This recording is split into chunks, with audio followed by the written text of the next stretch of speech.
Hello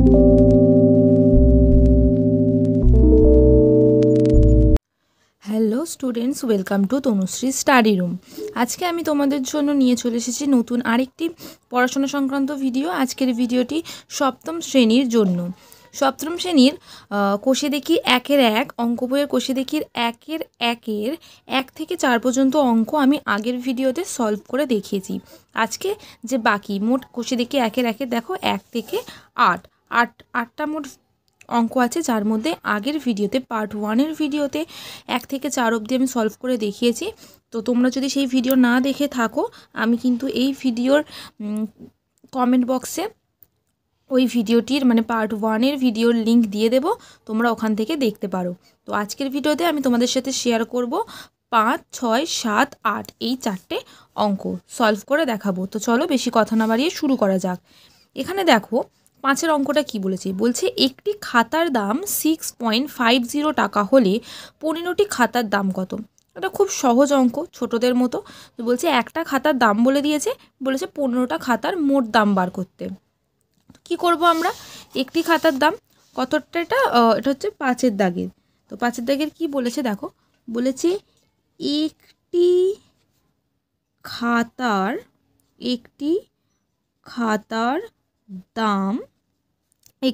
দাম 6.50 টাকা। দেখো একটি খাতার দাম বলে দিয়েছে, সুতরাং 15টি খাতার দাম বার করতে বলেছে। মোট কি করতে হবে, 15 দিয়ে এটাকে যোগ করতে হবে, অর্থাৎ খাতার সংখ্যা গুণিতক খাতার দাম, গুণ যা বেরোবে গুণ করলে সেটাই হবে মোট দাম। সুতরাং 15টি খাতার দাম হবে, কি করব, 15 গুণিতক 6.50, 15 ইন্টু 6.50। এবার কি করব, 15কে 6.50 দিয়ে গুণ করব। দেখো অনেকে দশমিকের গুণ পারো না, তো সেক্ষেত্রে আমি এখানে গুণটা করে দেখাচ্ছি সাইডে। হ্যাঁ, কিরম করবে, 15 লিখলে, 6.50টাও লিখলে, পয়েন্টের পর, ঠিক আছে, পয়েন্টের পর জিরোর কোনো ভ্যালু থাকে না, তো তাও আমরা গুণ চিহ্ন দিচ্ছি। শূন্যটা যদি রাখি, দেখো শূন্যর সাথে দুটো গুণ করলে কি হবে, 0 0, তাই না, 500 100, গুণিতক দিয়ে 5 দিয়ে করলে 5 5 25, 5 5 25 5, হাতে থাকবে 2, 5 1 5, 6 7, আর দুটো দিয়ে যেহেতু হয়ে দুটো কাঁথা দিয়ে 6 দিয়ে করলে 5 6 30 0, হাতে আছে 3, 6 1 6 3 9। ঠিক আছে, এবার কি যোগ করতে হয় এগুলো, 5 7 9। কটা সংখ্যার আগে পয়েন্ট আছে, দুটো সংখ্যার আগে, তাই দুটো সংখ্যার আগে দশমিক বসাতে হবে। তাই দশমিকের পরে শূন্য কাজ করে না, জিরোটা কেটে যাবে, আর তোমরা জিরোটা রাখতেও পারো। ঠিক আছে, 97.5 টাকা, 97.5 টাকা। আচ্ছা, এটা হচ্ছে তোমাদের গুণটা, এটা গুলিয়ে ফেলো না, এটা হচ্ছে গুণটা, বা তোমরা এরমও লিখতে পারো 97.50 টাকা। ঠিক আছে, কারণ যেহেতু এই টাকা 50 বলতে পয়সা বুঝিয়েছে, 50 পয়সা বুঝিয়েছে। জিরোটা দশমিকের পরের শূন্যর কোনো ভ্যালু থাকে না, তারপরে যদি কোনো সংখ্যা না থাকে 1 থেকে 9 পর্যন্ত, তাহলে ভ্যালু থাকে না, কিন্তু এক্ষেত্রে আমরা শূন্যটা রাখবো, যেহেতু টাকা 100 পয়সায় 1 টাকা হয়, তাই এটা 50 পয়সা হিসেবে আমরা রাখতেই পারি। তাহলে একটি খাতার দাম যদি 6.50 টাকা হয়, 15টি খাতার দাম হবে 15 ইন্টু 6.50, গুণফল কত, 97.50 টাকা। ঠিক আছে, এটা গেল 5-এর অঙ্কটা, যেটা খুবই সহজ ছিল। তো নেক্সট অঙ্ক আছে দেখো 6-এরটা বলেছে একটি বাক্সকে, ঠিক আছে, একটি বাক্সে 12টি চিনির প্যাকেট আছে। বাক্সে মোট চিনির প্যাকেট কটি আছে, 12টি। বলেছে প্রতিটি প্যাকেটের ওজন 2.84 কিগ্রা। ঠিক আছে, প্রতিটি প্যাকেটের ওজন 2.84 কিগ্রা। তাহলে বাক্সের মধ্যে চিনির প্যাকেট আছে কটি, চিনির প্যাকেটের সংখ্যা হচ্ছে 12টি, আর প্রত্যেক প্যাকেটের ওজন মানে 12টির মধ্যে একটা একটা করে ইন্ডিভিজুয়ালি এক একটা প্যাকেটের ওজন কত, 2.84 কিগ্রা। ঠিক আছে, বলছে বাক্স এবং প্যাকেটগুলির মোট ওজন, অর্থাৎ এই যে বাক্সের মধ্যে 12টি চিনির প্যাকেট আছে, সেই সব চিনির প্যাকেট আর বাক্সটা মিলিয়ে মোট ওজন বলেছে 36 কিগ্রা। বলেছে হিসাব করে দেখি বাক্সটির ওজন কত। ভালো করে যদি অঙ্কটা বোঝো দেখবে বাক্সর মধ্যে চিনির প্যাকেটের সংখ্যা বলে দিয়েছে আর এক একটা চিনির প্যাকেটের ওজন বলে দিয়েছে। তাই একটা চিনির প্যাকেটের ওজন যদি 2.84 কিগ্রা হয়, ঠিক আগের অঙ্কটা যেমন করলাম 5-এর, যে একটা খাতার দাম যদি 6.50 হয় তাহলে 15টি খাতার দাম ওই খাতার সংখ্যার সাথে খাতার দামটা গুণ করতে হয়। এখানেও দেখো 12টি চিনির প্যাকেট আছে, প্যাকেটের সংখ্যা, তার সাথে যদি একটা প্যাকেটের ওজন মানে ওজন প্যাকেটের ওজন গুণিতক প্যাকেটের সংখ্যা যদি করি তাহলে 12টি চিনির প্যাকেটের মোট ওজন কত সেই ওজনটা আমরা পেয়ে যাব। আর এখানে বলেছে বাক্স এবং প্যাকেটগুলির মোট ওজন, মানে বাক্স সমেত ওজন বলে দিয়েছে 36 কিগ্রা, আর বাক্সটির ওজন বার করতে বলেছে। তাহলে প্যাকেট সংখ্যা চিনির প্যাকেটের সংখ্যার সাথে প্যাকেটের ওজন গুণ করলে আমরা মোট 12টি চিনির প্যাকেটের ওজন পেয়ে যাব। সেই চিনির প্যাকেটের ওজনটাকে যদি আমরা এই যে বাক্স সমেত চিনির প্যাকেটের ওজনের যেটা আছে তা থেকে যদি বিয়োগ করি তাহলে পড়ে থাকবে কি শুধু বাক্সের ওজন, তাহলেই কিন্তু আমরা উত্তরটা পেয়ে যাব। তো চলো অঙ্কটা করা যাক 6-এর দাগের। তো 6 নম্বরে কি বলেছে, প্রথমে লিখব মোট চিনির প্যাকেট আছে কটি, 12টি। ঠিক আছে, মোট চিনির প্যাকেট আছে 12টি। আচ্ছা, প্রতিটি চিনির প্যাকেটের ওজন কত দেওয়া আছে, প্রতিটি চিনির প্যাকেটের ওজন হচ্ছে 2.84 কিগ্রা, কেজি মানে কিগ্রা। ঠিক আছে, প্রতিটি চিনির প্যাকেটের ওজন হচ্ছে 2.84 কেজি, অর্থাৎ 2.84 কিগ্রা। এবার তাহলে সুতরাং 12টি চিনির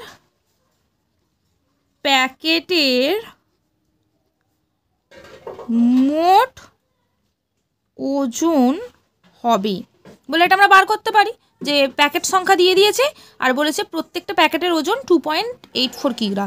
তাহলে 12টি চিনির প্যাকেটের মোট ওজন হবে কত, চিনির প্যাকেট সংখ্যা গুণিতক এই এক প্যাকেটের ওজন। ঠিক আছে, এক প্যাকেটের ওজন, তাহলে কি হলো 12 × 2.84, এটাকে যদি গুণ করি 2.84কে যদি 12 দিয়ে গুণ করি, 4 দুগুণে 8, 8 দুগুণে 16, 6 হাতে আছে 1, 2 দুগুণে 4 একে 5, 4 একে 4, 8 একে 8, 2 একে 2, তবে 8, 4 আর 6 10 0, হাতে থাকবে 1, সে 1, 8 একে 9, 9 আর 5 14, 4 হাতে থাকবে 1, সে 1, 2 3। এবার দুটো সংখ্যার আগে দশমিক আছে, তাই দুটো সংখ্যার আগে দশমিক হলে কত হবে, 34.08 কেজি, তাই তো 34.08 কেজি। ঠিক আছে, এটা গেল 12টি চিনির প্যাকেটের মোট ওজন, 12টি চিনির প্যাকেটের মোট ওজন। এবার ওখানে বলে দিয়েছে দেখো যে বাক্স এবং প্যাকেটগুলির মোট ওজন। ঠিক আছে, তাহলে এখানে কি লিখব, যেহেতু এটা হচ্ছে যেহেতু চিহ্ন, যেহেতু বাক্স ও চিনির প্যাকেটগুলির মোট ওজন 36 কেজি, অর্থাৎ 36 কিগ্রা ওখানে বলে দিয়েছে। তাহলে কি আমরা মোট চিনির প্যাকেট 12টি আছে, একটি মানে প্রতিটি প্যাকেটের ওজন 2.84 কেজি হলে আমরা মোট 12টি চিনির প্যাকেটের ওজন বার করে নিয়েছি, উত্তর বেরিয়েছে হচ্ছে 34.08 কেজি। এবার বলছে বাক্স চিনির প্যাকেটগুলির মোট ওজন হচ্ছে 36 কেজি, তাহলে সুতরাং বাক্সের ওজন কত হবে, সুতরাং বাক্সের ওজন হবে, সুতরাং বাক্সের ওজন হবে কি করব, এই যে মোট ওজন বাক্স আর চিনির প্যাকেটের মোট ওজন থেকে চিনির প্যাকেটের ওজনটা বাদ দিয়ে দেবো, দিলেই বাক্সের ওজন পড়ে থাকবে কি 36 কেজি মাইনাস 34.08 কেজি। এবার এটাকে যদি বিয়োগ করি, ঠিক আছে, আমরা যদি লিখেই বিয়োগ করি 36-এর নিচে 34 হবে, 34.08। এবার এখানে কিছু নেই মানে এখানেও আমাদের কি ধরে নিতে হবে, দুটো জিরো আছে পয়েন্টের পর। ঠিক আছে, তাহলে 8-এর কত দাও 10 হবে, 2 দাও হবে 10, আচ্ছা এটা 8, 8-এর কত দাও 10, 2 দাও 10, হাতে থাকবে 1, সেই 1 যদি এখানে বসে 1-এর কত দাও 10 কী হবে, 9 দাও 10, হাতে থাকবে 1, সেই 1, এই 4 5, 5-এর কত দাও 6, 1 দাও 6, ঠিক আছে, আর 3 3-এ মিলে গেল 0, তাহলে কি এখানে পয়েন্টটা বসে যাবে, দুটোর আগে পয়েন্ট আছে। যোগের ক্ষেত্রে কিন্তু মোট কতগুলির আগে আছে দেখে না, যেরাম আছে সেরাম একক দশক করে বসে যায়। তো দশকের আগে আছে, তাই দশকের আগে একক, দশকের আগে, ঠিক আছে, দিয়ে দিলাম পয়েন্ট। তাহলে কি মোট ওজন হবে, বাক্সের ওজন হবে কি 1.92 কেজি, বোঝা গেল। তাহলে কি করলাম, বাক্স সমেত চিনির প্যাকেটের ওজন থেকে চিনির প্যাকেটের ওজনটাকে বিয়োগ করে দিলাম। 36 থেকে 34.08 কেজি বাদ দিলে থাকে হচ্ছে 1.92 কেজি, এটাই হচ্ছে বাক্সের ওজন। তো আমাদের 6-এর অঙ্কটাও হয়ে গেল। এবার আমরা যেটা করব সেটা হচ্ছে 7-এর দাগের অঙ্ক। 7-এর দাগের অঙ্কটা বলেছে দেখো, 1 বস্তা চালের পরিমাণের এত অংশ দাম, মানে 0.75 অংশের দাম হচ্ছে তোমার 1800 টাকা। তাহলে বলেছে 0.15 অংশের দাম হিসাব করি। 1 বস্তা চালের পরিমাণের 0.75 অংশের দাম যদি 1800 টাকা হয়, তাহলে 0.15 অংশের দাম কত হবে? এই অঙ্কটা খুবই সহজ। এই অঙ্কটা আমরা ঐকিক নিয়মে করব। দেখো, এই অঙ্কটা যদি ঐকিক নিয়মে করি, ঠিক আছে, এই অঙ্কটা যদি আমরা ঐকিক নিয়মে করি, 7-এর কি বলেছে, বলেছে যে 0.57 অংশের দাম 1800 টাকা, তাই তো। তাহলে এখানে কি 0.75 অংশের দাম 1800 টাকা। ঐকিক নিয়মে আমরা করতাম না যে এটার দাম এত টাকা হলে মানে একটার দাম কত হবে, তাহলে তারপরে মেন যেটা বার করতে বলবে সেটা আমরা বার করতাম। তো সেরমভাবেই করব। এখানে বলেছে দেখো 0.75 অংশের দাম 1800 টাকা, ঠিক আছে। তাহলে 1 অংশের দাম কত? এই 1 অংশ বলতে এখানে কিন্তু 0.1 আমরা ধরছি, ঠিক আছে। 1 অংশের দাম হবে নিশ্চয়ই এটার থেকে আরও কম হবে।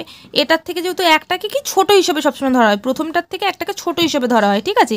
তাই এটার দাম যদি 1800 টাকা হয়, এটার দাম তাহলে এটার থেকে কম হবে। তাই কি করবো, এখানে 1800 এটা বাই এটা দিতে হয় 0.75 টাকা। এবার বার করতে বলেছে কত, 0.15 অংশের দাম। তাহলে সুতরাং 0.15 অংশের দাম হবে কি, 0.15 অংশের দাম, তাহলে 1-এর থেকে এটাকে বড় হিসেবে ধরা হয়, তাহলে গুণ হবে। তাহলে বেশি হলে গুণ করতে হয়, কম হলে ভাগ করতে হয়, তাই তো। 1800 বাই 0.75 দেওয়া আছে, পাশে গুণ দিয়ে 0.15 করে দেবো, কেমন। এবার দেখো, ওপরে দুটোর আগে দশমিক, নিচেও দুটোর আগে দশমিক। আমরা যদি দশমিক তুলতে চাই কি করি, নিচের সংখ্যাটায় দশমিক তুলে ওপরে কি গুণ দিয়ে 1-এর পিঠে যটা সংখ্যার আগে দশমিক আছে ততগুলো শূন্য দিতে হতো। আর এটা তুলতে গেলেও এর নিচে দশমিকটা তুলে 1 লিখে যটা সংখ্যার আগে দশমিক ততগুলো শূন্য দিতে হলো। দেখো, এটারও যদি ওপরে করি 100 হবে দুটো সংখ্যা, এটারও যদি নিচে করি 100 হবে, 100 কেটে যাবে। তো সেরমভাবে এই যে দুটোর আগে দশমিক, এখানেও দুটোর আগে দশমিক, এই দশমিক এমনি উঠে যাবে, ঠিক আছে। এবার আমরা কাটাকুটি করব, 15 দিয়ে যদি যাই, ঠিক আছে, 5 15 75, 5 দিয়ে যদি 1800কে কাটি, 5 3 15, ওখানে 3 5 6 30, 360, তাহলে কত হবে 360, বোঝা গেল।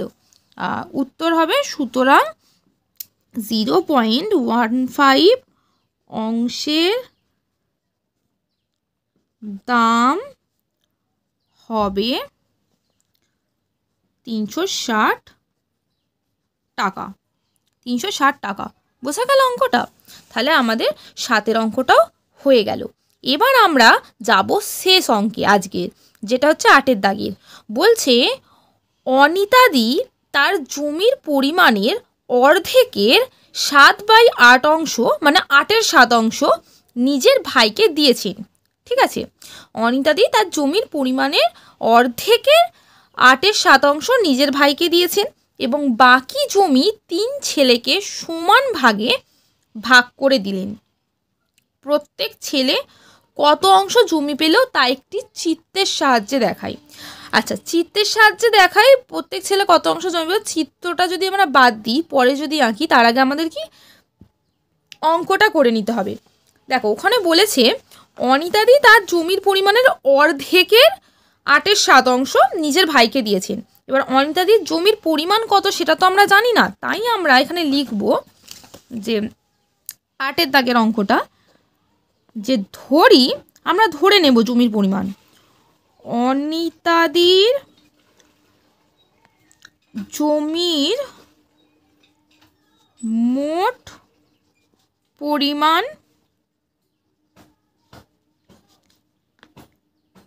1/, ঠিক আছে, মোট পরিমাণ 1/, বা 1, ঠিক আছে। অনিতাদির জমির মোট পরিমাণ যদি 1 হয় তাহলে বলেছে এটার অর্ধেকের 8/7 তার ভাইকে দিয়েছে। তাহলে জমির অর্ধেক কি হবে? তাহলে সুতরাং জমির পরিমাণের অর্ধেক, অর্ধেক অর্ধেক মানে কি আমরা জানি 2 দিয়ে ভাগ, তাই তো। তো 2 দিয়ে ভাগ, জমির পরিমাণ যদি 1 হয় তাকে 2 দিয়ে ভাগ করলে কি 1/2, হাফ। এবার বলেছে এই যে অর্ধেক, এই অর্ধেকের কত দিয়েছে? 8/7। এই অর্ধেকের 8/7 নিজের ভাইকে দিয়েছেন। তাহলে সুতরাং তিনি মানে অনিতাদি তার ভাইকে দিয়েছেন, তার ভাইকে দিয়েছেন কি করতে হবে? অংশ বললে আমি বলেছি যার অংশ, মানে এখানে তো অর্ধেকের 8/7, তাহলে দিলে যার অংশ তার সাথে ওই অংশটাকে কি গুণ করতে হয়। তাহলে 1/2 ইন্টু এখানে হচ্ছে 8/7, ঠিক আছে। তাহলে এটা কত হবে অংশ? 8 দুগুণে 16, 7/16, মানে 16/7, 16/7। তাহলে তিনি ভাইকে দিয়েছেন 16/7। এবার বলেছে যে বাকি জমি 3 ছেলেকে সমান ভাগে ভাগ করে দিলেন। তাহলে বাকি 3 ছেলেকে সমান ভাগে ভাগ করে দিলে প্রত্যেকে কত করে পাবে জানার আগে আমাদের জানতে হবে যে বাকি জমিটা কত। তাহলে মোট জমির পরিমাণ 1, সেই জমির হাফের 8/7 যদি তার ভাইকে দিয়েছে, তার মানে দিয়েছে কি 16/7। তাহলে বাকি জমি রয়েছে কত? সুতরাং বাকি জমি রয়েছে, মোট জমি ছিল 1 আর তা থেকে দিয়ে দিয়েছে 16/7। তাহলে বাকি কি? মোট জমি থেকে এটা বিয়োগ দিয়ে দেবো, বিয়োগ দিয়ে যেটা হবে তত অংশ বাকি রয়েছে, ঠিক আছে। তাহলে বিয়োগ করলে কি হবে? এটা ভগ্নাংশের বিয়োগ, আমরা সবাই জানি, আগেও করে এসেছি আমরা, তাই না? তো 7-এর আগেও ভগ্নাংশের যোগ বিয়োগ ছিল তোমাদের। তো এখানে 16-এর নিচে কিছু নেই, মানে 1 আছে, 16 আর 1-এর লসক হচ্ছে 16, আর এর নিচে 1, 1-এর সাথে কত গুণ করলে 16 হয়? 16 গুণ করলে, তাই এটা হবে 16 মাইনাস দিয়ে এটা কি হয়? 16-এর সাথে 1 গুণ করলে 7 1 7, ঠিক আছে। 16 থেকে 7 বাদ দিলে কত হয়? 9, 9/16, 9/16। তাহলে বাকি জমি রয়েছে কত? মোট জমি ছিল 1, তার অর্ধেকের 8/7 ভাইকে দিলে ভাইকে দিয়েছে হচ্ছে 16/7, আর বাকি রয়েছে কি 1 থেকেই 16/7 বাদ দিয়ে বাকি রয়েছে হচ্ছে 16/9। এবার বলেছে এই বাকি জমিটা তার 3 ছেলেকে সমান ভাগে ভাগ করে দিয়েছেন। তাহলে কি লিখতে, প্রত্যেকজন কত করে পাবে? সুতরাং বাকি জমি তার 3 ছেলেকে সমান ভাগে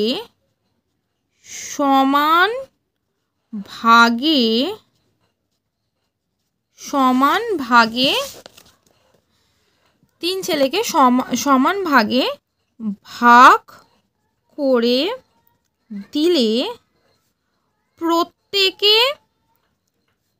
পায়। প্রত্যেকে কত করে পাবে? বাকি জমি পড়ে আছে কত? বেরিয়েছে আমাদের বাকি জমি আছে হচ্ছে 16/9। এবার 3 জনকে ভাগ করে দিলে, তাহলে 3 দিয়ে ভাগ করব, কি লিখবো? ভাগ করে দিলে পাই এই যে 16/9 ভাজিতক 3।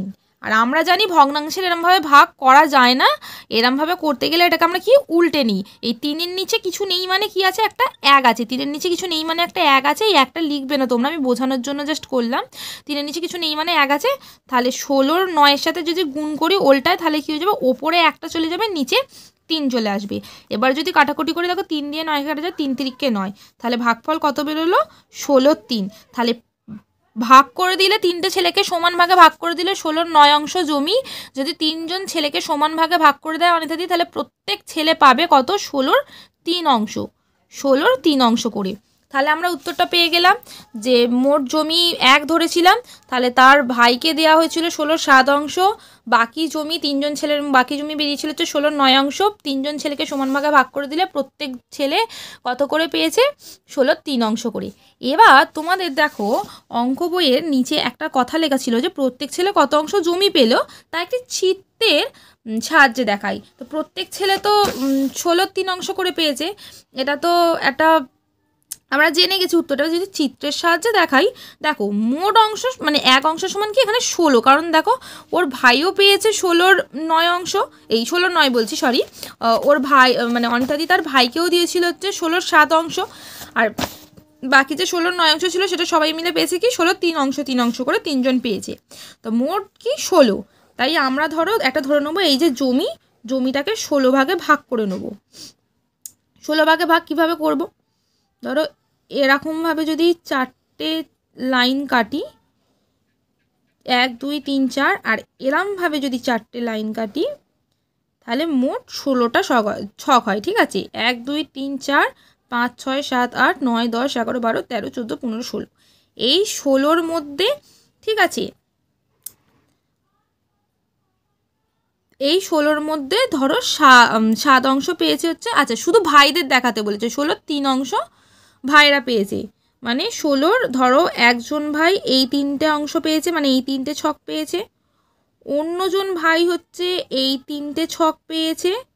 ঠিক আছে, আমি দেখো দাড়িগুলো কিন্তু অন্য টানছি, আর অন্যজন ভাই পেয়েছে হচ্ছে এই 3টে ছক। ঠিক আছে, অর্থাৎ এইটা হচ্ছে 3জন পেয়েছে, এইটা 3জন পেয়েছে, এইটা 3জন পেয়েছে, মানে 16/3 করে 3জন পেয়েছে।